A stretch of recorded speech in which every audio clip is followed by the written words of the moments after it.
bilan de Slush 2024, moi j'ai trouvé moins bon que l'an dernier au niveau des conférences, pour tout vous dire. Malgré tout, niveau startup, quelques pépites encore aujourd'hui avec InBrain qui permet d'insérer une puce dans le cerveau pour redonner la mobilité au membre inférieur dans le cas de certaines pathologies. Également, Revision Implant qui aussi intègre une puce dans le cerveau pour redonner la vue aux personnes aveugles, et ils vont voir en 3D mais noir et blanc, donc c'est assez dingue dès lors que le cerveau permet de faire ces éléments-là. Donc on a des solutions aujourd'hui qui permettent de redonner la vue à des aveugles.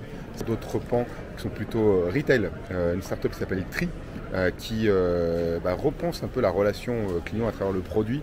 Donc ici évidemment vous avez un petit QR code sur un produit, donc là ils ont fait ça avec la marque Vane et le jean, et donc du coup vous allez scanner ce QR code, arriver sur la page produit directement sur le site et accéder à l'historique du produit, voire même en un seul clic pouvoir le revendre en seconde main sur des places de marché. Donc ils vous rédigent automatiquement la fiche descriptive, la fiche produit, et ils mettent en vente en un clic depuis le QR code sur le produit. Donc je trouve ça génial.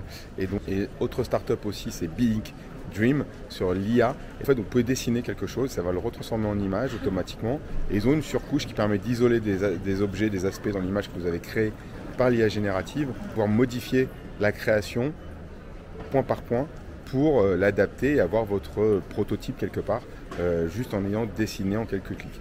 Donc je trouve ça très très intéressant. Retour sur les conférences, on a eu le maître Benedict Evans qui est venu sur scène présenter sa nouvelle présentation AI is Eating the World, et moi j'aime toujours beaucoup, et il est revenu un petit peu sur tous les buzzwords et la hype autour de l'IA pour dire que globalement dans 10 ans on dira simplement que c'est un logiciel, et qu'il fallait arrêter évidemment quelque part de voir ça comme une solution miracle à tout et n'importe quoi.